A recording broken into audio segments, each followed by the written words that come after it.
உறவுகள் அனைவருக்கும் வணக்கம். உள்ள வரலாமா டாக்டரே அப்படின்னு நம்ம சிந்து வராங்க. சிவாவுக்கு முகமெல்லாம் பூரிப்புங்க.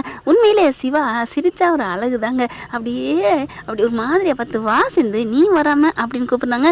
உள்ளுக்க வராங்க. சிந்து வந்த கையோட எந்திரிச்சு நிற்கிறவர் என்ன பண்ணுறாரு, பட்டக்குன்னு இருக்க கட்டி பிடிச்சிக்கிறாரு. என்ன டாக்டரே டாக்டரே அப்படிங்கிறாங்க. நீ விடு, சும்மா இரு சிந்து. நீ பண்ண காரியம் இருக்கே அது பயங்கரமானது. அந்த இமயம் மேலே எவ்வளோ பெருசு, உனக்காக கட்டி பிடிக்கிறது என்ன வேணாலும் பண்ணலாம் அப்படின்னு சொன்னேன். டாக்டரே என்ன வேணாலும் பண்ணலாமா? ஆமாம். அப்போ இந்த கன்னத்தில் ஒரு முத்தம் கொடு டாக்டரே. அதெல்லாம் இங்கே அது வந்து தொழில் பண்ணுற இடம். அப்புறம் கட்டி மட்டும் பிடிக்கலாமா என்ன? காசை எடுத்திருக்கேன் டாக்டரே, எவ்வளோ பெரிய பேர் வாங்கி கொடுத்துருக்கேன் அப்படின்னு சொல்லல இருக்கையை கட்டிக்கிறாங்க. அப்படியா, நீங்கள் வாங்கி கொடுத்ததுனால நான் உங்களுக்கு கட்டி பிடிக்கணுமா? ஆமாம், அதான் பிடிச்சிட்டேனே. முத்தம் கொடுக்கணுமா? ஆமாம் அப்படிங்கிற அப்படியே வராங்க. நீ எவ்வளோ பெரிய காரியம் பண்ணியிருக்க சிந்து, உனக்கு முத்தம் என்ன, மொத்தத்தையும் உனக்காக கொடுக்கலாம். நீ அப்படி ஏதோ ஒன்று வச்சிருக்கடி, நீ வசியம் பண்ணுறடி அப்படின்னு சொல்லிட்டு கிட்டக்க வராரு. கிட்டக்க வந்து அப்படியே நெத்தியில் முத்தம் கொடுக்க கரெக்டாக பார்த்தீங்கன்னா மகா வருதுங்க. மகா பார்த்தோன்னே சீ அப்படின்னு சொல்லிட்டு டே என்னடா பண்ணுற அப்படிங்கிற டக்குன்னு விளையிடுறாங்க. அம்மா என்னம்மா இங்கே நீங்கள் எப்படி அப்படிங்கிற. எப்படியா, எனக்கு தெரியும் இந்த மாதிரி இங்கே வந்திருப்பான்னு, அங்கே காணும்னு நினச்சோன்னே இங்கே வந்தேன்டா, எனக்கு தெரிஞ்சிச்சு இவங்க தான் வந்திருப்பான்னு. எங்கடி வந்து அப்படின்னு கையை பிடிச்சிக்கிட்டு விளக்க நினைக்கிறாங்க. அம்மா நிறுத்துங்கம்மா அப்படின்னு சொல்லிட்டு கையை தட்டி விடுறாரு. என்னடா அந்தளவுக்கு தைரியம் வந்துருச்சா என்ன கையை தட்டி விடுற அளவுக்கு? அம்மா நான் சொல்கிறேன், நீங்கள் தப்பாக நினைக்கிது, இங்கே எதுக்கு வந்தீங்க அப்படின்னு கேட்க, இவ எதுக்குடா இங்கே வந்தா அப்படின்னு கேட்க, என் மானத்தை காப்பாற்ற வந்திருக்காமா அப்படின்னு சொன்னோன்னே, என்னடா மானத்தை காப்பாற்றினா, என்ன காப்பாற்றினா அப்படிங்கல. அப்போ அங்கே நர்ஸ் வராங்க. என்னம்மா இப்படிலாம் பேசுகிறீங்க, எவ்வளோ நல்லது பண்ணியிருக்காங்க தெரியுமா இந்த மேடம் அப்படிங்கிறாங்க. என்ன மேடம் என்ன பண்ணீங்க? என்ன பண்ணாங்களா, ஒரு குழந்தை உசுருக்கு போராடிக்கிட்டு இருந்துச்சு, அந்த காசை இவங்க எடுக்க வச்சாங்க தெரியுமா? இது யாருக்குதான் தெரியாது, தலை குப்புற பண்ணால் எல்லாம் சரியாக இருக்கும்ல, அதை யாரும் பண்ணலை. இன்னும் கொஞ்சம் விட்டுருந்தா அந்த பொண்ணு உயிரோட போயிருந்திருக்காது, அந்த மாதிரி ஆயிருந்திருக்கும். அந்த குழந்தை சின்ன பச்சை பிள்ளை, உயிரை காப்பாற்றிருக்காங்க அந்த மேடம், நீங்கள் என்னம்மா இப்படி பேசுகிறீங்க அப்படின்னு அந்த நர்ஸு சொல்ல, என்னடா சிவா ஆளை விட்டு பேச விட்றியா? அம்மா அவங்களாம் பேசுகிறது கரெக்டாக தான் பேசுகிறாங்க, நீங்கள் தான் தப்பாக புரிஞ்சுட்டு இங்கே வந்திருக்கீங்க, நீங்கள் என்ன இங்கே வேவு பார்க்க வந்திருக்கீங்களா? ஆமாடா அப்படி தான் நான் வருவேன், இவள் வீட்டில் கொஞ்சம் இல்லை இங்கே வந்து கொஞ்சம் வந்தாளா? அம்மா அப்படிலாம் பேசாதீங்கம்மா. ஆமாடா அதானே இங்கே நடந்துட்டு நீ கொஞ்சிக்கிட்டு தானே இருந்தேன். ஐயோ அவளை நான் பாராட்டினேம்மா. ஓ பாராட்டினது முத்தம் கொடுத்தேன் பாராட்டுவாங்களா? உங்கள் உலகத்தில் கை கொடுத்தான்னு வாழ்த்து சொல்லுவாங்க அப்படின்னு மகா அடிக்கிட்டு போக அப்படியே சிந்து நிற்கிது. ஏய் வீட்டில் ஒன்றும் சாதிக்க முடியல, இங்கே வந்து சாதிச்சிட்டு இருக்கியா அப்படின்னு சொல்ல, உங்களுக்கு எப்படி தெரியும் இங்கே ஏன் வந்தீங்க, அவங்க வந்தது உனக்கு எப்படி தெரியுமா அப்படின்னு சிவா கேட்க, டே எப்படியோ தெரியும்டா, எனக்கு நான் வரவேண்டா, எனக்கு கடவுள் இருக்காண்டா, எனக்கு சொல்லுவேண்டா அப்படிங்கல. கடவுள் சொல்லியிருக்க மாட்டார் டாக்டரே, அந்த ஸ்னேகா சொல்லியிருப்பா, நீங்கள் தான் சொன்னீங்கல்ல அதை வச்சு சொல்லியிருப்பா.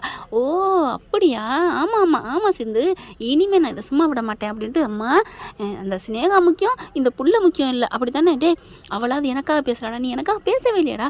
நான் என்னம்மா பேசலை, நான் உங்கள் பிள்ளை தானம்மா.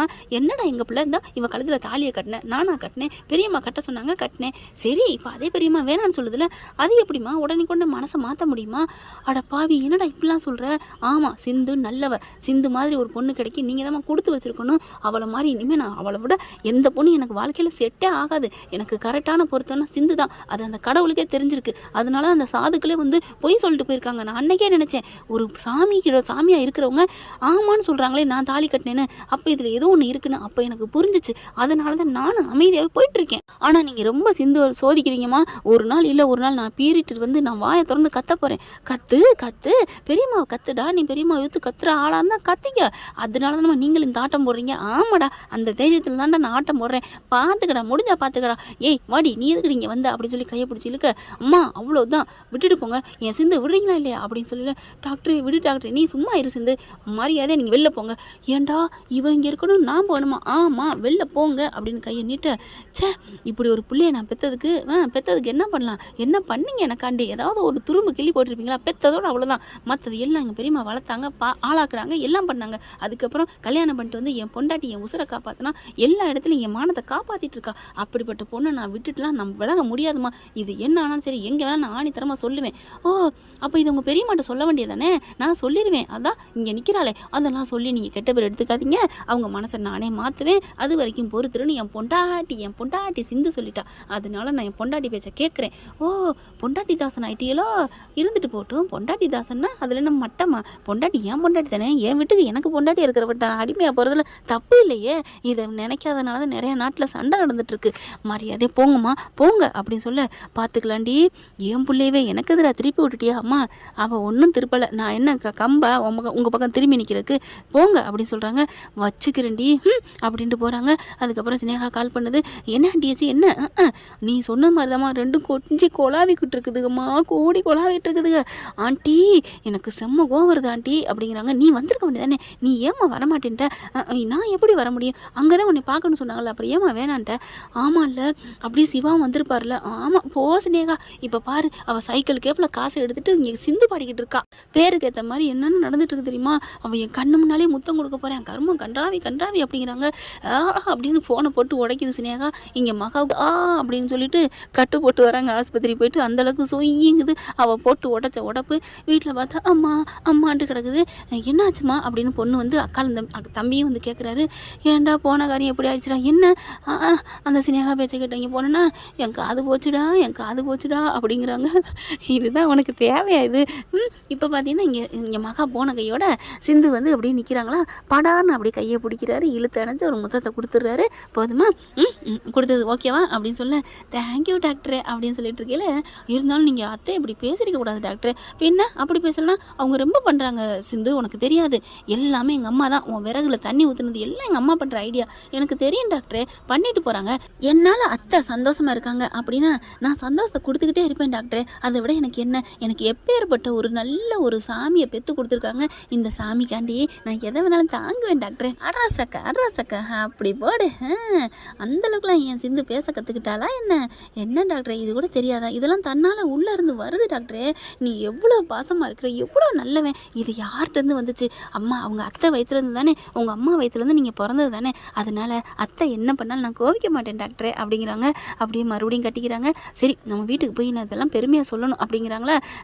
இந்நேரம் போய் அத்தை சொல்லியிருப்பாங்க, உங்களை 1.5 முழத்துக்கு திட்டுறதுக்கு அத்தை ரெடியாக இருக்கும் பெரிய அத்தை, வாசிந்து பார்த்துக்கலாம். நான் என்ன எங்கள் அம்மாவே ஏற்று பேசிட்டேன்.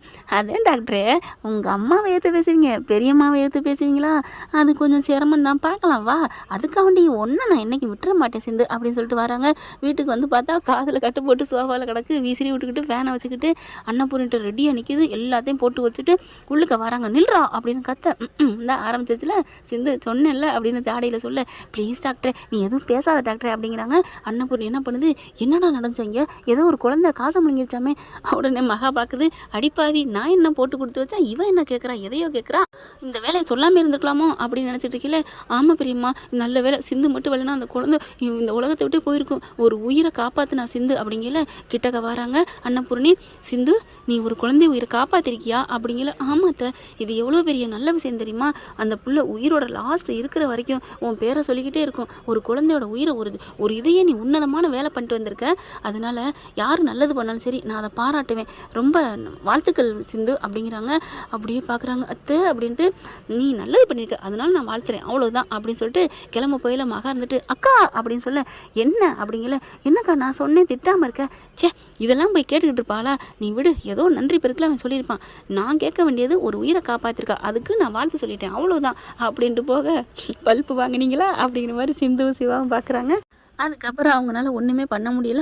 காதை அப்படியே ஊதி விட்டுக்கிட்டே இருக்கிறாங்க. சிந்துவும் சிவாவும் உள்ளுக்க போகல.